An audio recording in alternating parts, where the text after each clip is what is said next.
தண்டனைன்னு சொல்லுங்க. உங்க லைஃப்ல இருக்கும்ல, உங்களுக்கு ஃபீலா இருக்கும். தண்டனை. நீங்க தண்டனை இடத்துல இருக்கீங்க. எந்த பக்கத்துக்கு யார் எந்த பக்கம் நீங்க ஆனா சின்சியரா லவ் பண்ணிருக்காங்களா?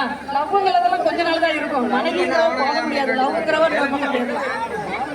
மாத்திக்கலாம், லவ்ங்கிறவ எங்கேயா போய் தொலைலாம். ஆனா கல்யாணம் பண்ணவ எங்கேயும் போக முடியாது இல்லையா அப்படின்னு அம்மா சொல்றாங்க. நாங்க சொல்லல, அவங்க விருப்பம். இந்த விருப்பம் அம்மாவுக்கு பிடிச்சிருக்கிறதுனால குக்கர் அவங்க விருப்பமாக போயிருக்கு. அந்த குக்கரை மட்டும் குக்கர் கொண்டு வாங்க.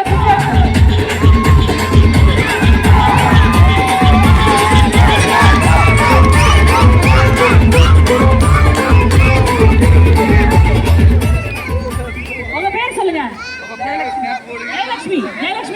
நாலு பேருக்கும் சுத்தி இந்த அத்தனை நம்ம டார்லிங்ஸ்க்கும் டிஜே சும்மாவா அப்படின்ற மாதிரி தான் பின்னி பண்ணீங்க. பால் பச்சை இருக்க ஆக்டிவா பாக்குறாரு. பால் பச்சை மதன் கீர்த்தனா அண்ட் சூர்யா குட்டி.